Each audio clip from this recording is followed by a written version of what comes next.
Hey, everybody.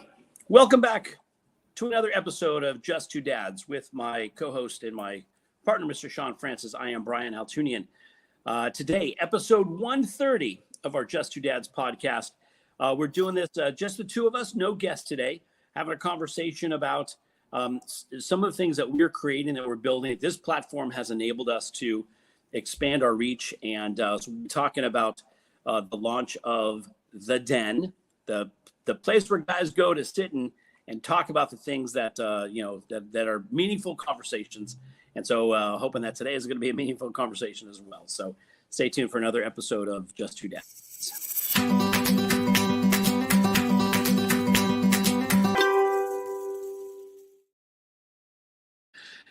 Hey everybody, I am Brian Altunian. Long sitting side by side. Oh no, he's over there. My screen is here. Sitting side by side with Shawn Francis. Shawn and I decided to do this podcast about 2.5 years ago. We were guests on another podcast that never aired. And we thought, well, why are we relying on other people to do what we do naturally anyways? Shawn and I used to have a lot of conversations, both of our children. We each have children, I should say. We each have children that have some special needs, some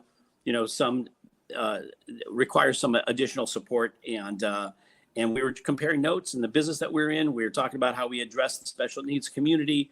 And the conversations we had were so amazing, empowering, enlightening, that we thought, why don't we do this ourselves and create a podcast?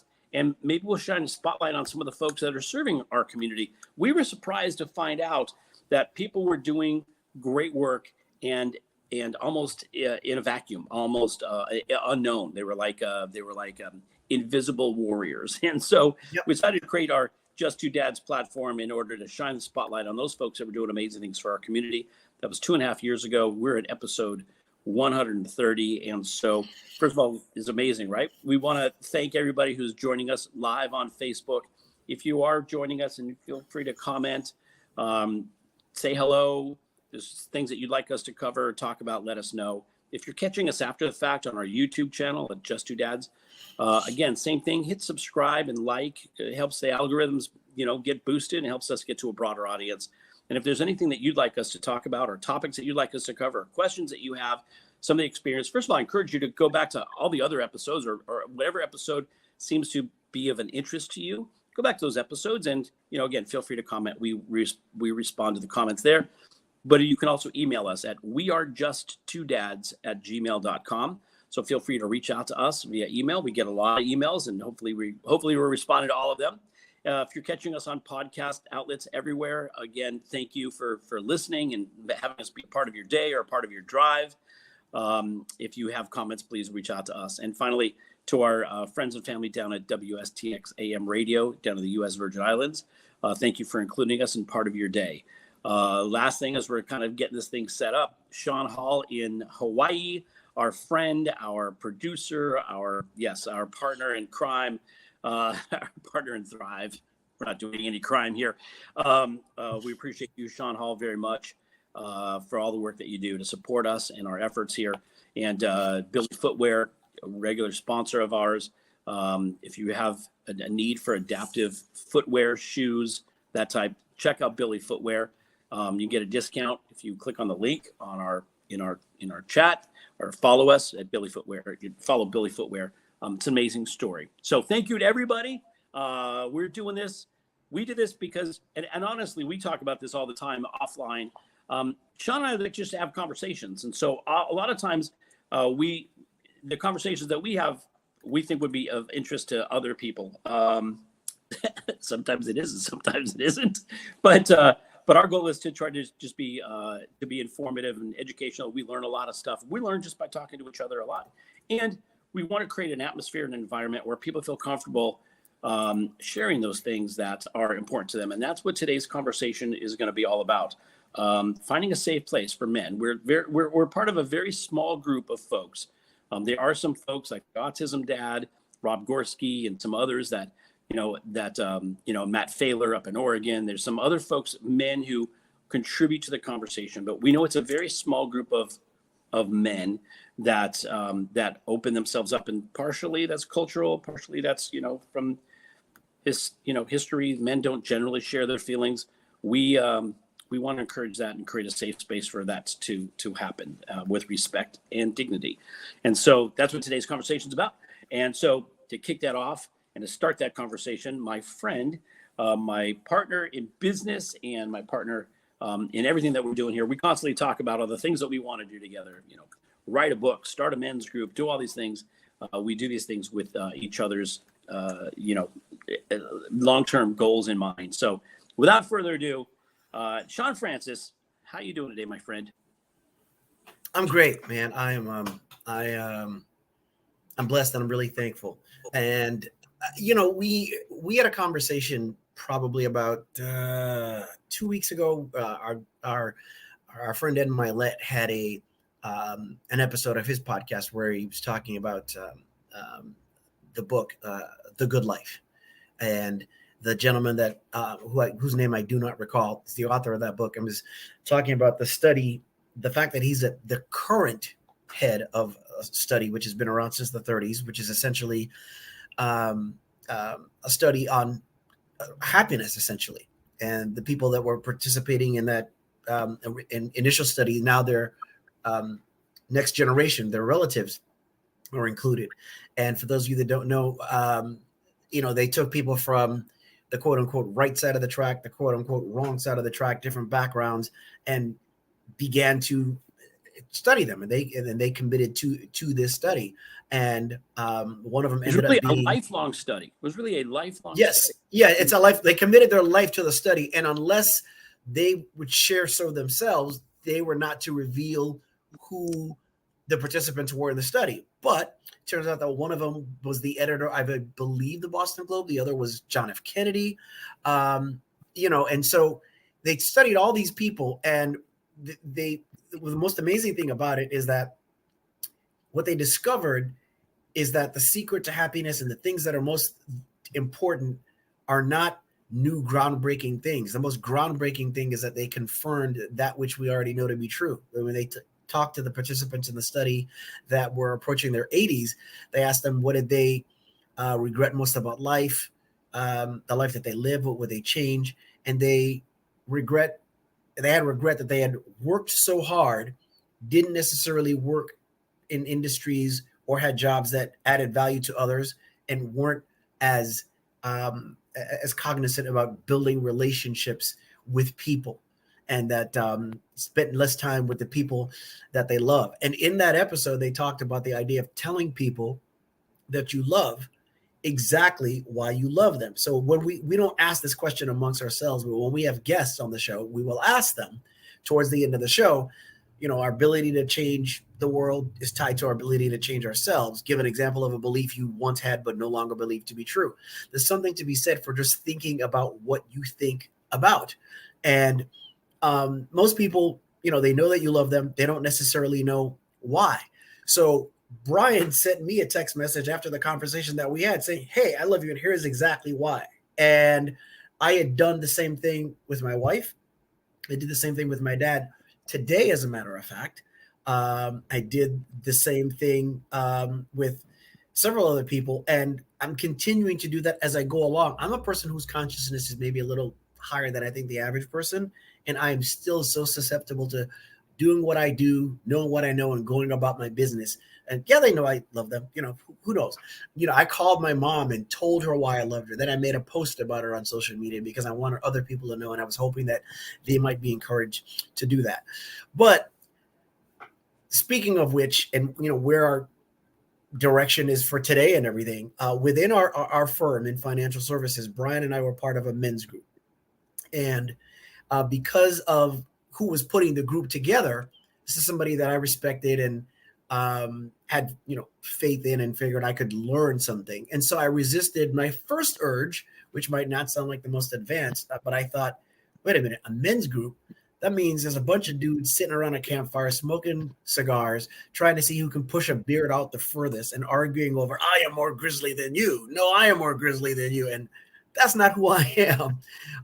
But I learned that, there were things about expression of emotion, dependence, independence, I should say, things that are important to both Brian and I, things that we share in common, and realized, you know what, if society has most men wearing masks when it comes to what they feel, period. I'm not talking about just shedding tears of sorrow or not being afraid to cry, but what you feel. Because I think that as men, we are not as free to express hopes and dreams in many cases, just as much as we're hindered in expressing fears. And so the world will be a much better place if men were free to explore exactly what they feel, and no matter what those feelings might be, and we would raise more secure boys, and we would lessen the war that takes place within, because depending on on where in the home that someone is raised in, those things get affected. Now, when you add to that being a father or caregiver to one with special needs, the level of complication rises exponentially. And so we thought, if we were part of a men's group that we got some value from, why not have the nerve to start a men's group for those who are fathers or caregivers to those with special needs? And for those who are listening and you hear that, if you don't have a family member with a diagnosis, think more broad when it comes to special needs. You may be caring for someone who is elderly, somewhat disabled. That might be a temporary situation. And we always say that if you live a long, fruitful life, you're going to be a member of the special needs community regardless, even if it's just because of the aging process for yourself. So that's what it is that we're launching. And we're going to be, we're going to have the link to register for the group. We're going to be meeting once a month via Zoom. And we hope to have, so much of a problem that we need to do that, more than once a month, but that's where we're going to start to begin with. And interestingly enough, the majority of the registrations that we've gotten, a sizable amount of them have been from wives who have shared the information with their spouses. So I think that's very telling as to the need also. Sure. Let's go. So we're going to jump into the den here in a second, but I wanted to go back to, that study, because I think it's important. I think it's just important. What struck me about that wasn't, the study was a lifelong study. It's 85 years, one of the longest running studies that's still going. It started in 1938. And the issue wasn't like, let's wait till the end of people's lives to ask them about their life. It was really like, let's measure your level of happiness. Like what makes you happy, with the idea that, does more money make you happy? Because a lot of people think, and we were having a training last night, as a matter of fact, this thing called, be, do, have. A lot of people think that they have to do something in order to have something, in order to be happy, right? That's our goal, right? Everybody wants to be happy. It seems to be a consensus, right? We all want to be happy. And again, the concept is obviously to flip it. But forgetting that for the moment, that idea of attaining happiness, if that's an end goal, right? How do we be happy? This study was, what is it that makes you happy? Is it achievement? Is it accomplishment? Is it marriage? Is it having children? Is it divorce? For some people, they get happier when they get divorced. Is it the things that we chase that make us happy, right? And if you have privilege versus those that didn't come from privilege, does that make it fast? Do you become more easier to get to happiness? And an interesting thing about this study, and a lot has been written. By the way, this book came out, so this guy has been doing a tour, and he's also going around on social stuff's been written on social media, right? So the idea that let me just say this, jump to the end, right? We're going to jump to the end game here. The goal to being happy wasn't really any of those things. The goal of being happy was having meaningful relationships. And even for those people who are introverted, right? It's not a large doesn't have to be a large number of relationships. It could be just deeper relationships. It could be a smaller number of relationships. People who are generally introverted, right? So the thing that had the most statistical significance was that the deeper your relationships and the better your relationships, the more it was a correlation, the happier you were. It wasn't more money. It was because you could talk. You see a lot of folks who are not happy with their lives, even though they've accomplished a lot, or they have a lot of money, or they have a lot of the things that we all chase. You said something here a second ago, Shawn, that struck me too. I just read this. I think it was a social media post that said that one of their coworkers had passed away suddenly, and she was noticing the juxtaposition of the folks at work were scrambling to write a job description to fill the position that their coworker had left. And then I was thinking about the fact that the family was grieving over a loved one that they're never going to share Christmas with again. They're never going to share a birthday with again.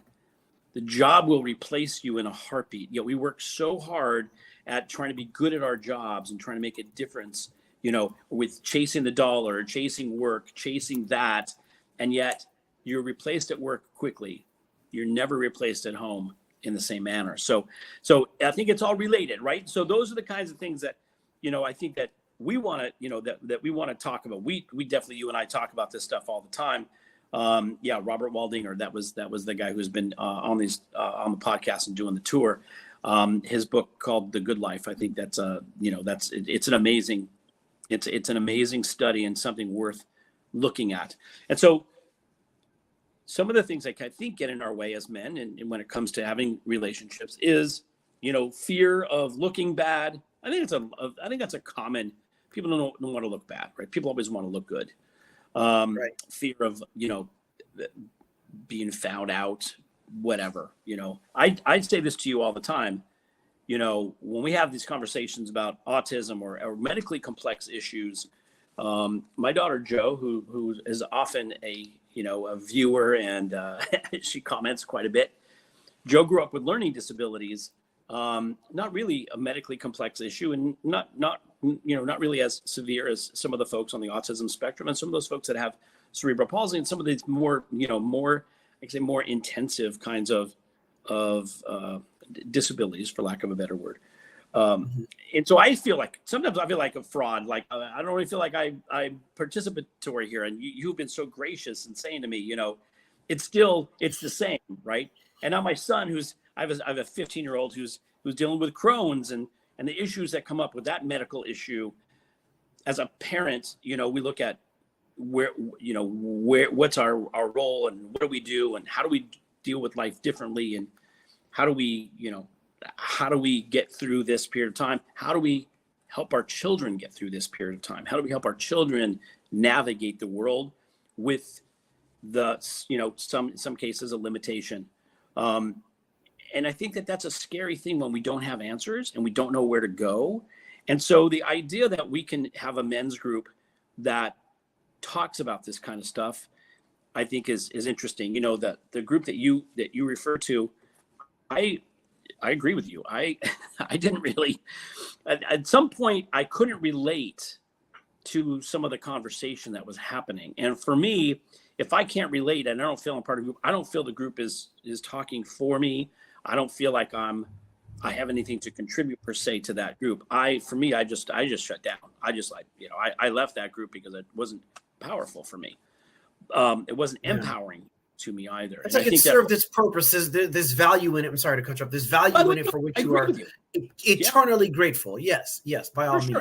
And people get value out of it. And I think that's, you know, and people did get value. By the way, I have no judgment. If somebody gets value out of it, great. At the end of the day, isn't that what it's all about? Like, if you find something empowering, I don't have to feel empowered to support you or to be happy for you. Right? I don't have to feel the same thing. It doesn't resonate with me. This, you know, television shows, right? Some people I love Ted Lasso. Some people I don't get it. I'll watch 2 episodes. I don't get it, right? It's fine. It doesn't have to mean anything. For me, when it comes to having an opportunity to share, my goal personally would be, you know, let's find something that people can relate to and can contribute to and hopefully get some value out of it. And we do our best to put stuff out there. So the idea of building this thing called The Den, this men's group called The Den, is an opportunity for men to feel safe and comfortable having conversations. And Shawn, we put the list together, but you probably have it handy at your fingertips. The topics, I'm getting it. Yes. Yeah. He's brilliant at this stuff.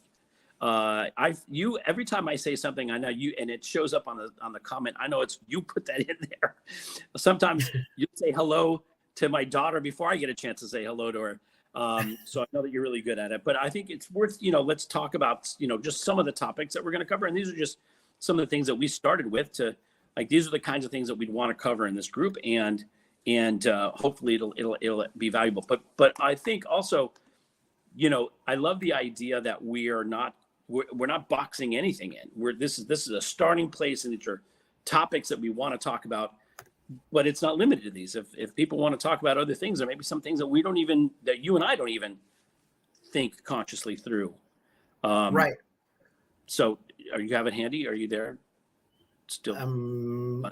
Okay, good. I'll keep talking. Just because you said I was so quick and great with it. Yeah. That's it. You know.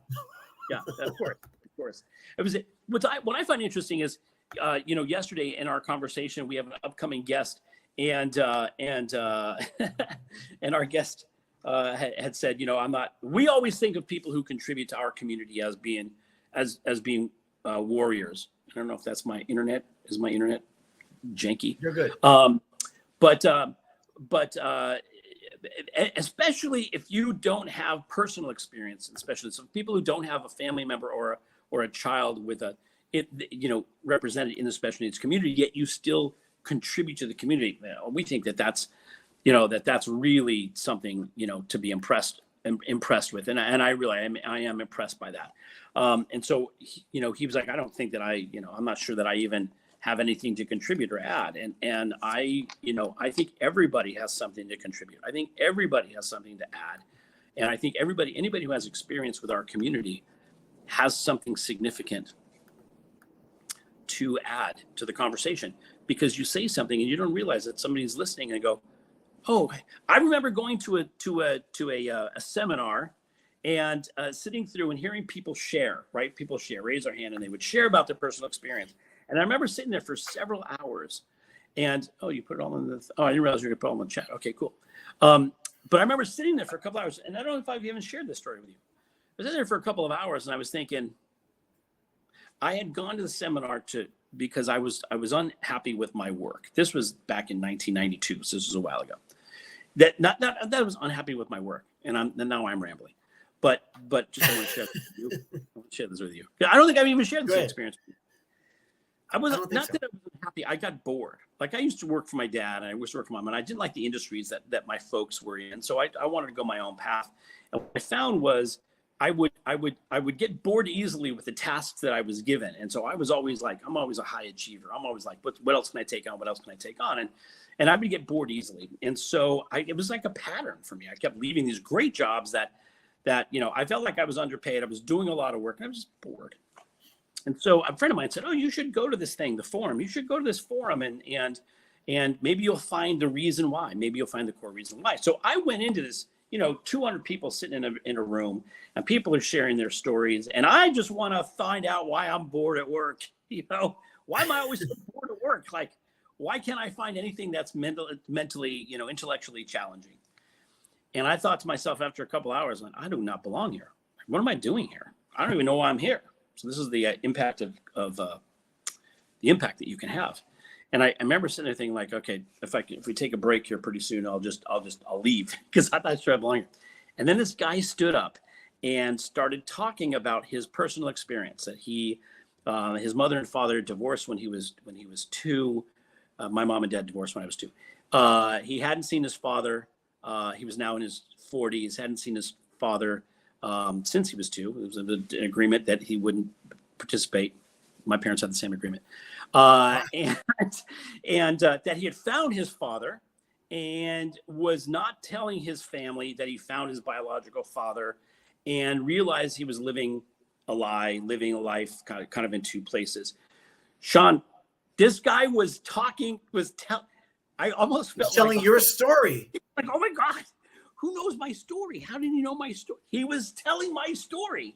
And at that point, for anybody listening that doesn't know, that's Brian's story.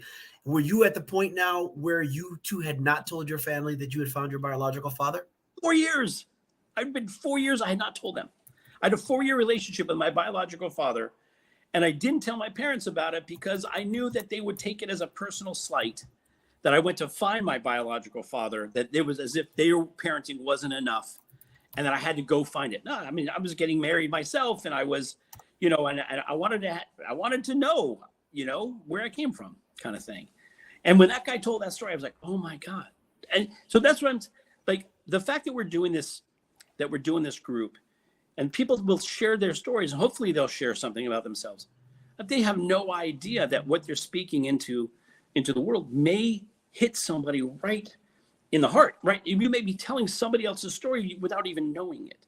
And so I Exactly. love the idea of having contribution and sharing, because you never know the impact. That's why I'm a huge fan. I say that a lot. Yeah. Yeah, and I think it's important for people to know that, okay, so Shawn and Brian are starting this men's group for men who are fathers or caregivers to those with special needs. What Shawn and Brian are not doing, and it feels weird, I don't usually speak of myself, but what we are not doing is we're not putting together a men's group to lead men in some so on and so forth. We're creating an environment for us to have conversation with each other, which is then first for each other, and then secondarily for those that we love, and then for the world. And here's what I mean by that. First, we improve ourselves by communicating, right? For some of us are just dying for a forum and an environment where that can be done. And if you show up and you just listen, that's okay. But our hope is that at some point you would contribute. And it doesn't mean that you have to step forth and say, there needs to be a confessional. The manner in which you contribute is completely up to you. But there are people that are literally dying to hear what you have to say. And not only do they not know it, neither do you, but believe me when I tell you that it is real and it's there. Yeah, that's why I say, sometimes people don't realize the impact that they have when they speak their own truth. It's real for them. And so encouraging folks to talk about those things that are important to them, is one thing. And then hopefully it'll be impactful for other people as well. So yeah, I'm looking forward to it. I think the topics that we've put up are going to be meaningful. And I think they're things that we find are consistent conversations. Is my sound still dropping in and out? Am I still dropping in and out? Just a little, but it's good. It's good when you lean forward, especially. Okay, good. I don't know why, we're only 130 episodes in. You'd think that I'd have this technology. So if I do this, that's awesome, because then you're only going to see my mouth and my eyes. But hopefully you can hear me. So for those that I can hear for the people on the Apple, Google, Stitcher, and Pandora and all of that, that's great. But for those that are on YouTube or Facebook, it's like, do they have a nostril cam? Yeah, it's pretty close.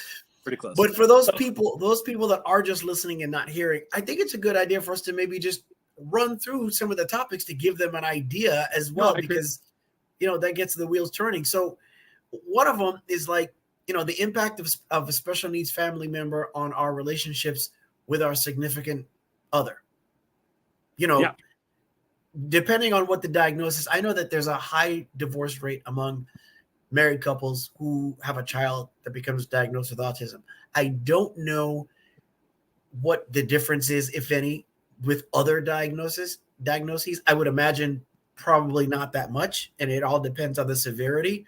But those are things that, for people that, I don't know how many people go through marriage counseling, walking into marriage, whether it's through a church or a therapist, but I doubt that there's any of them that prepare you for the inevitability of your child being diagnosed with some kind of challenge, medical complexity, or disability.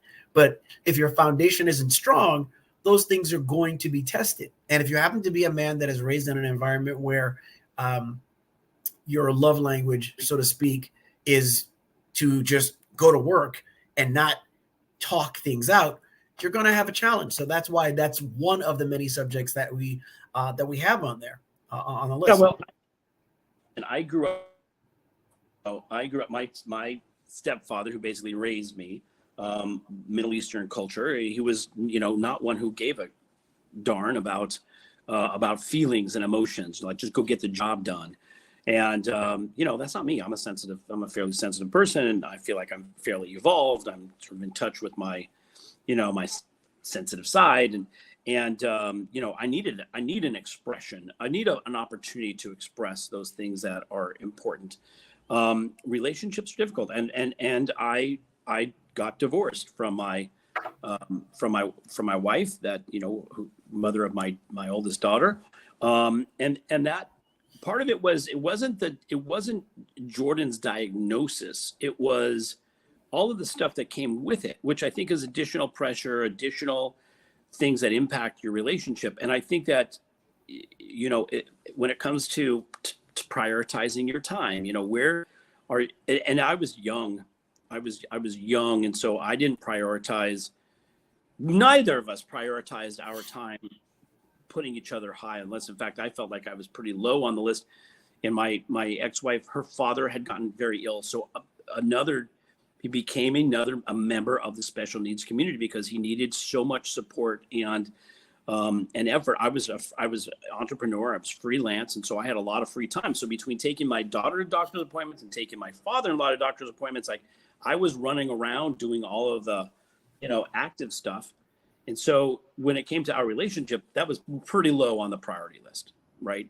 And so having this conversation about the impact of, a special needs family member on the relationship, I think it's a good topic to talk about because, we often get lost in the to-do and forget that there's another partner and the reason why you get together. And by the way, there's a reason why the wedding vows say, for better or worse, in good health and bad, remembering that, you join a union and you fight through those things that, that can be challenges to your relationship. And I don't think anybody enters a marriage with the idea that of all of the things that we're going to have challenges with, all right, well, we're going to have a child with a special needs issue. Right. That it's just not part of until it becomes part of your world. You don't know. Yeah. And that's a perfect segue because the other topic then, one of the other ones is dating concerns for me and for my child. So let's say you're either, whether you're divorced or you've been married and, the relationship did not work out, but you are a single parent of a child with special needs, regardless of circumstance. You then going forward, depending on the severity, dating doesn't even factor in because you're like, I'm here for my child and that is absolutely it.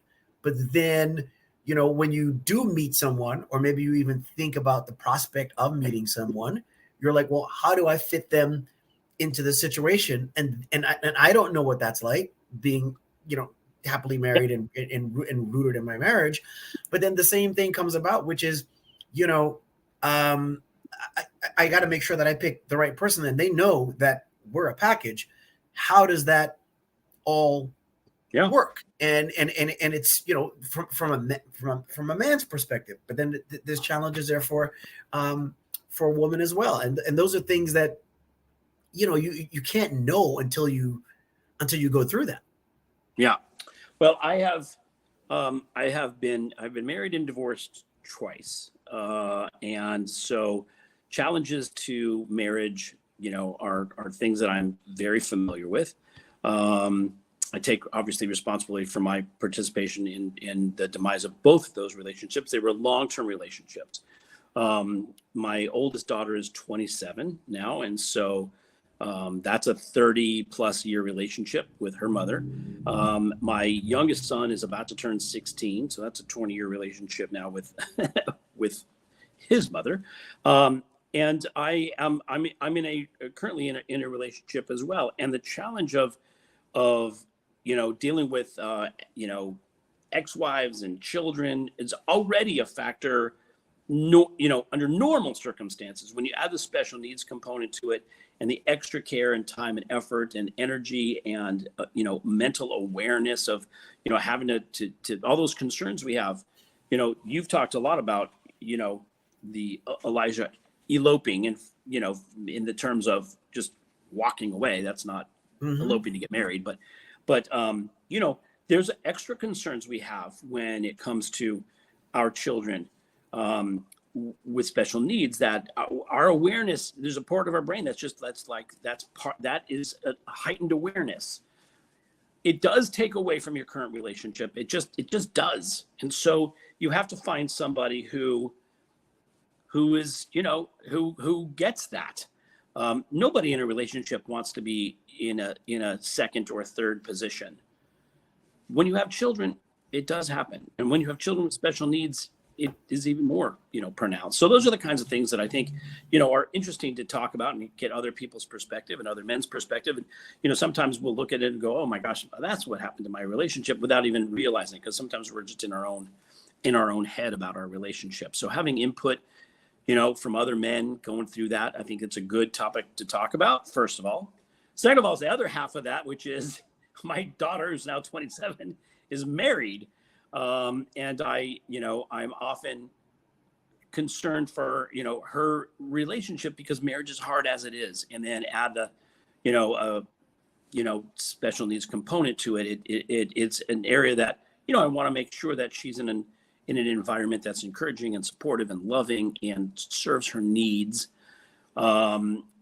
And it's always a different, that's a different, watching her go through her relationships with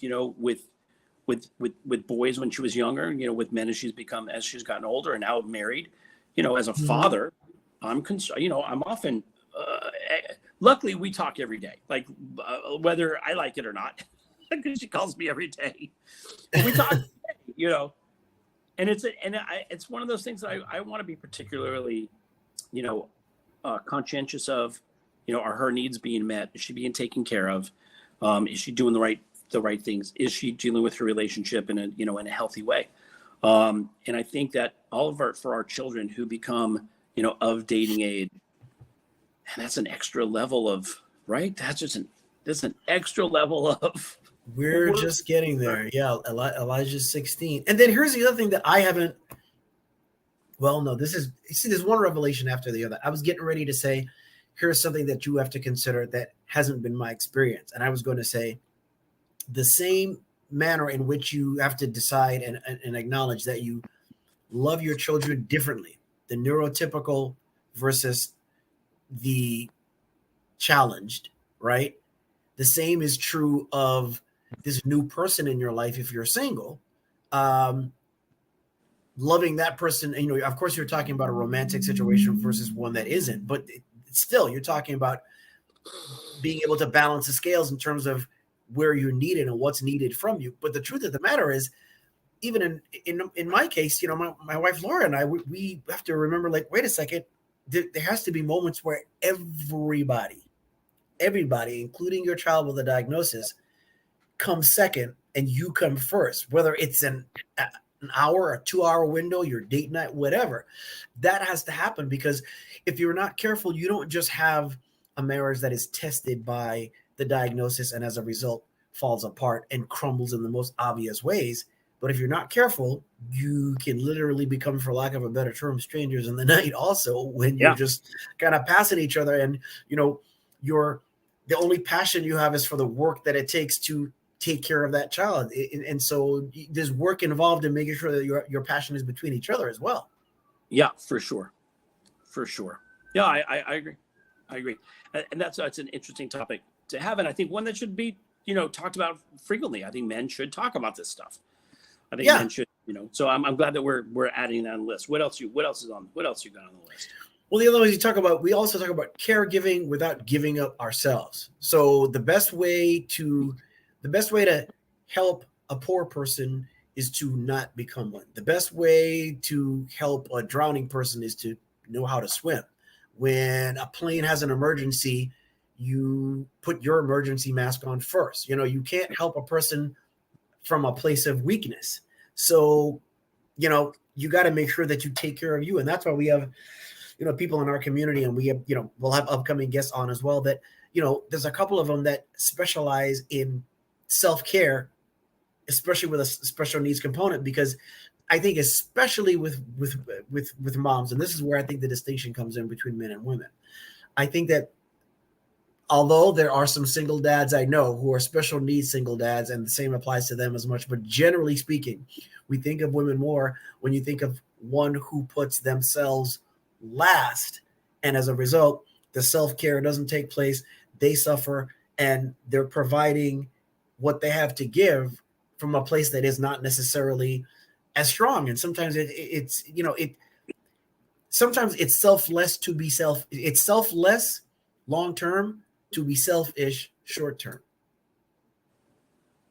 Selfless long-term to be, what does that mean? Sometimes it's selfless. It's a selfless thing to be selfish for a moment.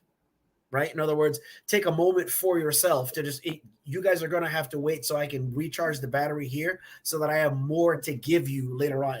So while I may be enjoying myself, not just being pampered, Gotcha. but maybe just sitting in the middle of a chant, this is so I have more to give you. This isn't just about mommy putting up her feet and having a martini, or dad having a cigar and watching the ball game.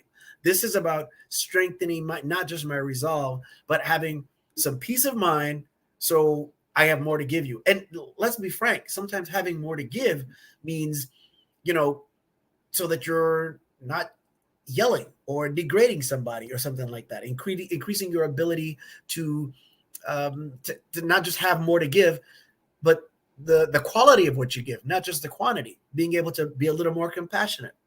Those things are harder to do if you feel compromised, regardless of the reason. That's interesting. I was sitting there thinking, I've had, for 20 some years, I've had this weird, bizarre allergy that causes, weird sensations in my body where I get like swellings, like as if I were bit by an insect or something. And the thing that attacks that more than any other kind of medication is unfortunately steroids.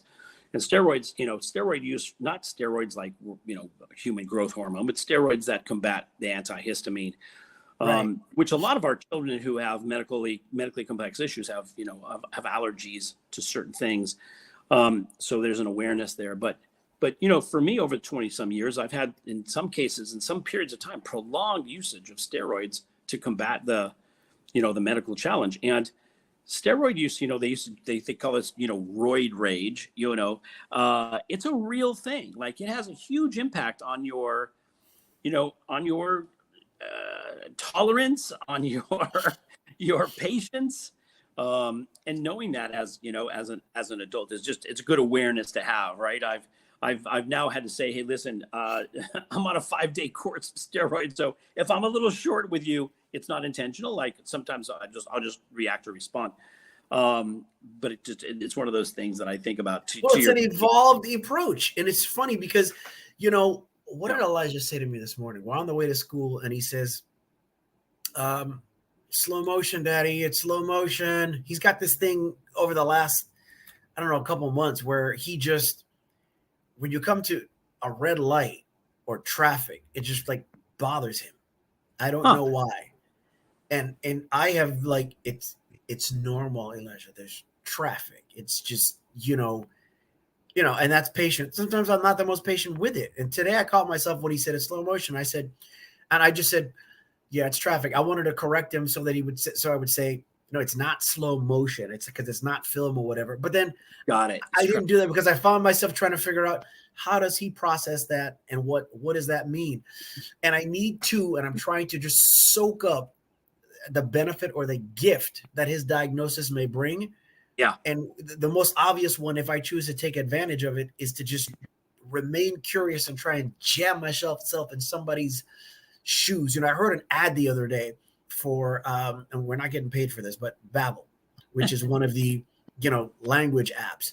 And I've told him in front of his mom, in front of Laura, because whenever Laura says something to him in Spanish, he responds by saying, what does he say? He says, he'll say either Spanish or Espanol Mexico, because his stomach was bothering him this morning. And there's a soothing saying that Laura's gotten from her grandmother, and I believe her mom as well, which is she'll say, sana sana colita de rana, right? Like, to calm him down. So she told him that about his stomach being upset. So when she said that, I said to him, I said, hey, I've been hearing these ads for this Babbel. What if I subscribe to that and we learn Spanish together? And I just thought that because, being from the Virgin Islands, right next door to, Puerto Rico, I grew up learning little bits of Spanish here and there. Anybody asks if I speak Spanish, I say un poquito. But I've always thought I'd like to learn to speak it more. And then as I said that out loud, I told Laura, I was like, I wonder what ways it would affect his overall language if we learn another language together. Who knows? Because I found that as he tells us things, he's running words together. And it's good enough for us, even good enough for some of the aides that work with him. But you want to make sure that he's understood by anybody that he communicates with. And that's when you start to think, and that's where my own fear comes in, is that time that we prepare for when we exist only in memory. So because of our work in financial services, yes, worry about, making sure that the life insurance, wills and trusts and estate plans and the protection of benefits and all that stuff is in place. But what about the day-to-day stuff that you are not going to be able to do anything about, which is when your child speaks, are they understood? When they have a meltdown, are they understood? Are they, have you maximized everything you can to make sure that they're, again, seen and heard? Interesting. Yeah, no, I agree. I think that those are great topics for people to, to consider and to think about. And I'm glad that we're having the conversation about it. I'm glad that we're, setting this up. And I think it's going to be interesting for most people to, get, parents to get. Yeah. And you talk about it. So one of the other things we were talking about again is how do we deal openly with despair, anxiety, depression, or mental health issues? Yeah. When there's a special needs component and you're a guy, like, how we seem to have come full circle in terms of men and women athletes dealing with anxiety and depression. For sure. Right?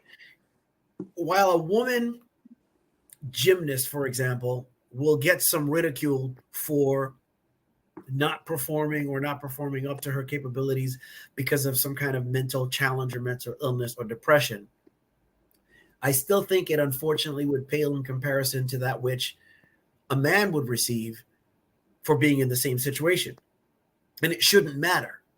And so if you think of a dad who may have any of those things, I don't know that I have a family member who has dealt with a form of mental illness that is completely, manageable and everything, and living a full life and everything. But I got to thinking about it today in terms of what does mental illness mean? Well, I think that, I don't think most people have optimum mental health anyway, just because you're walking around functioning, right?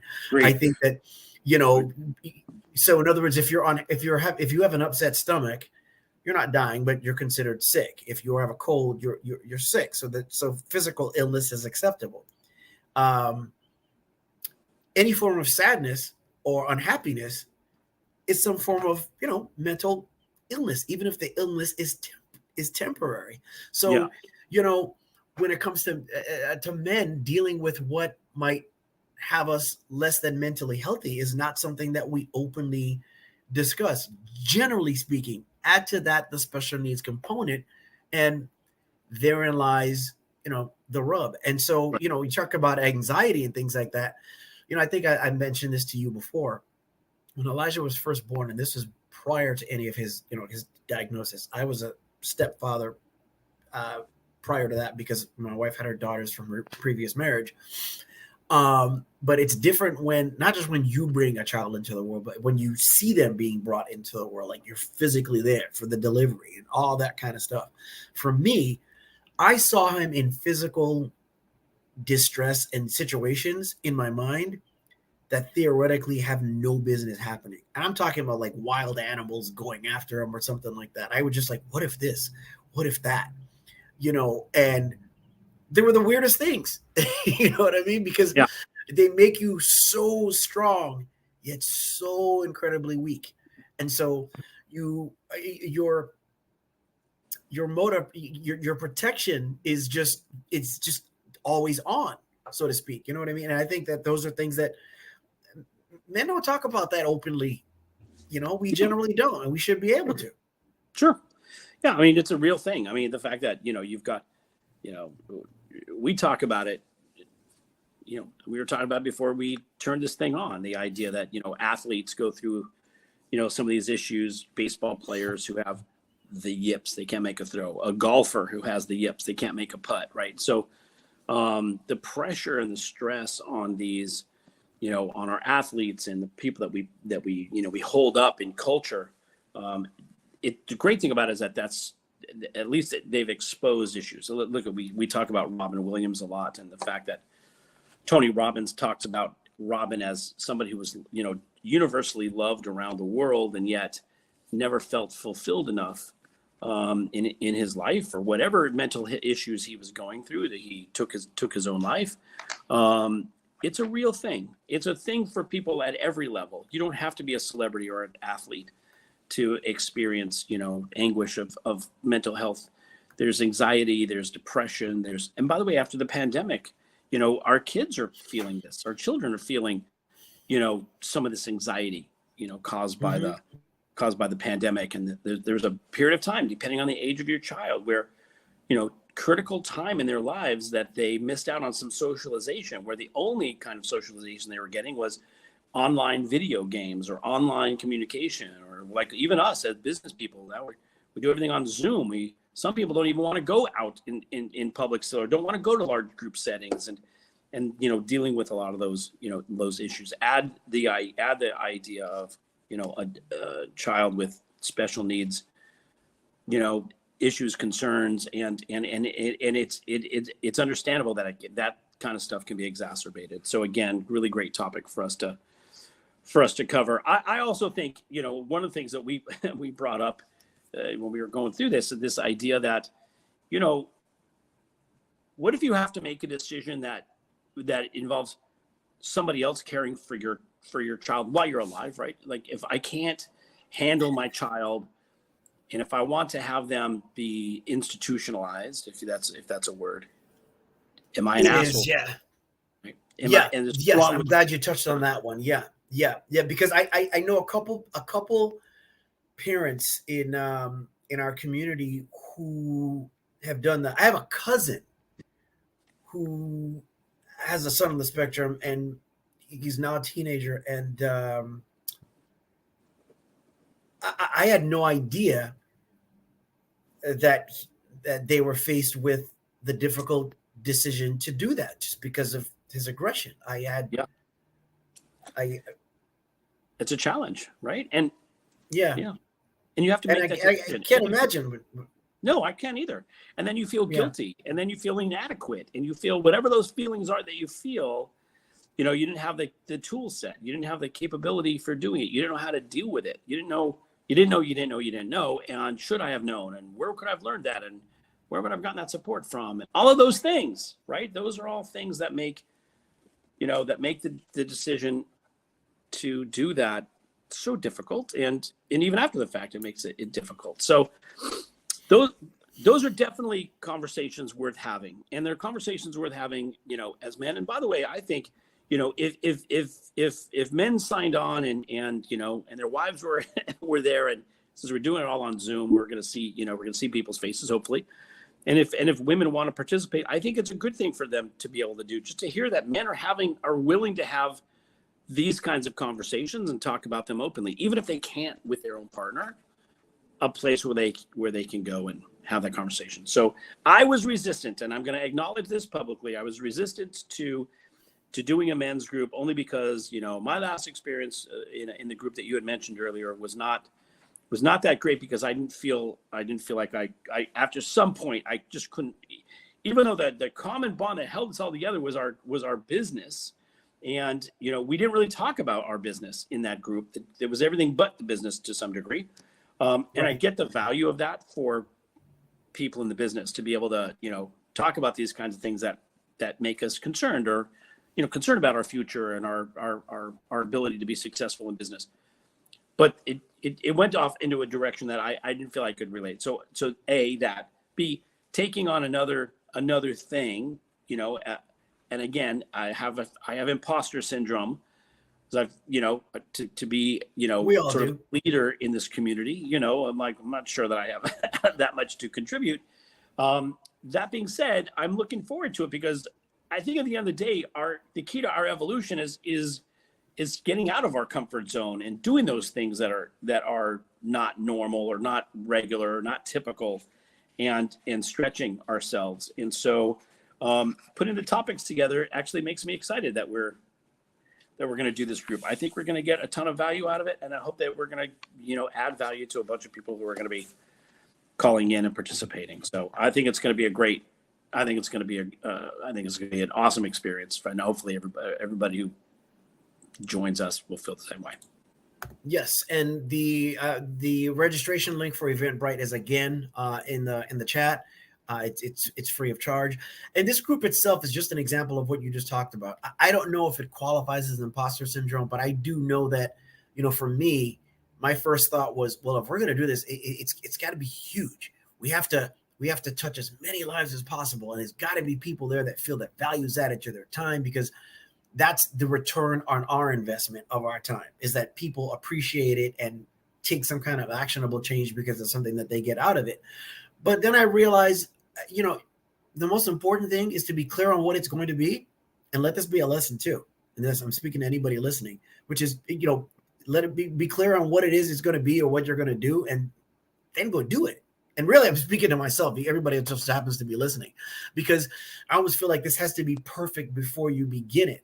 But if you worry about how people are going to receive something before you even deliver it, you have that much less to give to those who are looking for it. And again, there are people that are going to attend over a period of time that are going to get something out of it. But I'm looking forward to the people that show up and attend, that give something to it and have no idea that they're going to do that, and the lives that they're going to end up touching. Yeah. I agree. Yeah. I'm looking forward to it. Most All right. definitely. I think we've come to that point where it's about wrapping here, right? Almost a full hour. We are. This is fantastic. Yeah, that we are. Yeah. My fast as always. As always. So I'll just say this tomorrow.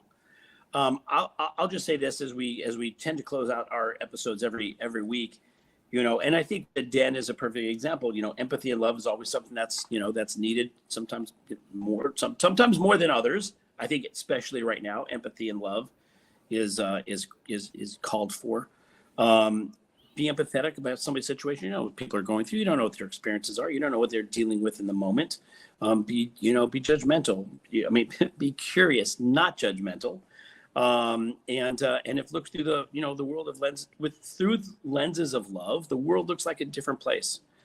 Wake up in the morning just wanting to express love for your fellow human. And I think hopefully the Den is going to be a manifestation of that, empathy and love. And with that, I'm going to throw it over to you to close us out for this episode, 130. Again, thank you everyone for tuning in and supporting us. Again, we're at episode 130. This show is just the show. The Den, our men's group, is an example of just how, if you've got any inkling of doing anything that contributes to anybody else in any way, shape, or form, any kind of goal, dream, or ambition, it's important to have a plan and have action and take it. Just, it's important that you begin. You have to start in order to be in a spot to finish. So just make sure that you do that. And remember that, questions are more powerful than statements. We should remain as curious as we possibly can. Try our best to be more childlike, less childish. It makes the world a much better place. Everybody needs to be seen, needs to be heard, needs to be loved. We'll be, sharing what the experience has been like. Again, the first meeting for the Den is this Sunday, 11 a.m. Pacific time. 10 a.m. Pacific time to 11 a.m. Pacific time. We'll be meeting once per month. The link for registration is in the chat. And if you want to get more information on it, you can reach out to us as well at wearejust2dads@gmail.com. And wherever you are, if you're hearing this, watching this, we love you. Thank you. Thank you, everybody.